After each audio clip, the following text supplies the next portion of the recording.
Hello, je vous retrouve aujourd'hui pour un plan de tour des plantes du bureau.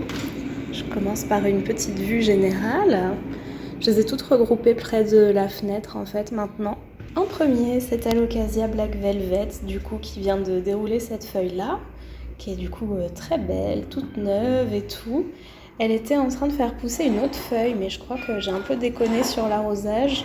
Et du coup, ça là, c'était une nouvelle feuille et maintenant c'est tout sec. Je crois que le projet de nouvelle feuille est annulé de ce côté-là. C'est un peu con parce que du coup, elle avait déjà commencé à buter les deux autres feuilles là. En fait, quand les alocasias, elles font des nouvelles feuilles, elles tuent les anciennes.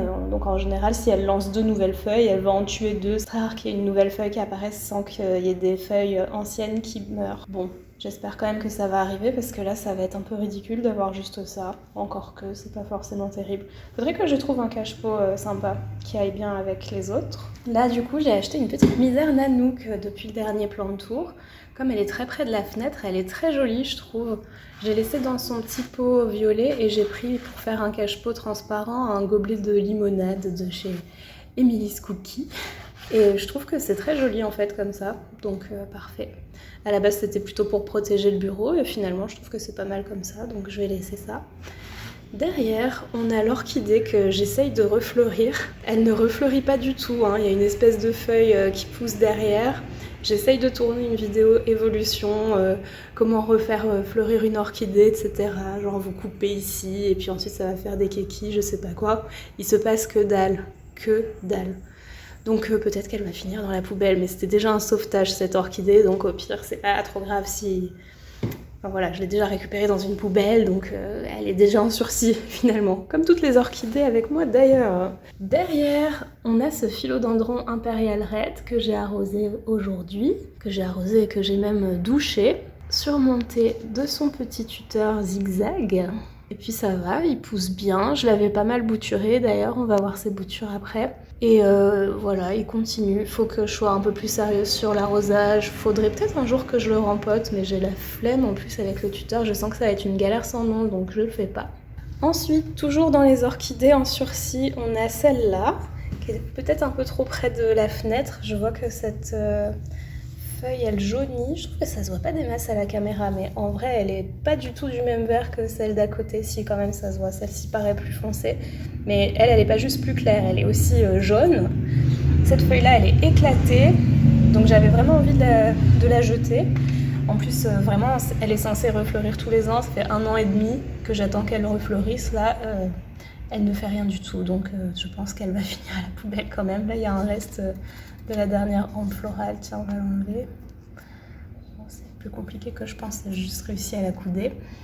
Bref, ensuite, là, elle fait quand même pousser des nouvelles racines. Et je vais pas vous montrer la totalité, mais dans le pot, il y a aussi plein d'autres endroits où ça fait des trucs comme ça au bout des racines blanches. Donc bon, elle est en train de faire pousser des racines. Elle va peut-être se décider à faire pousser des feuilles ou des fleurs, je sais pas. Bon, pour l'instant, en tout cas, rien. Ensuite, là, du coup, il y a le vase avec les boutures... J'aurais pu enlever quand même les feuilles crevées. J'ai mis les boutures de la Monstera variegata.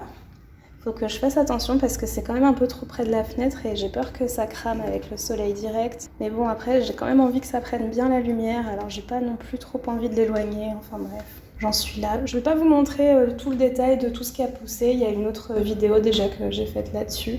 Et enfin, derrière, les boutures du philodendron Imperial Red que j'ai faites il y a très longtemps.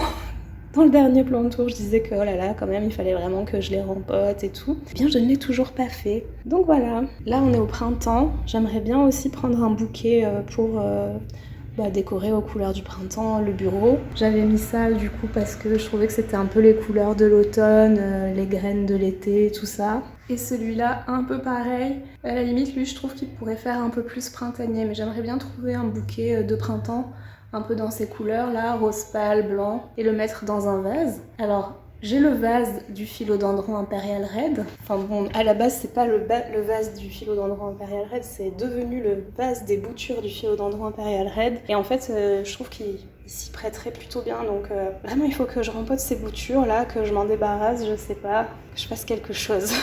Voilà, c'est tout pour ce petit plan de tour du bureau. Il n'y a pas énormément de plantes, donc c'était relativement rapide. J'espère que ça vous aura plu. À bientôt.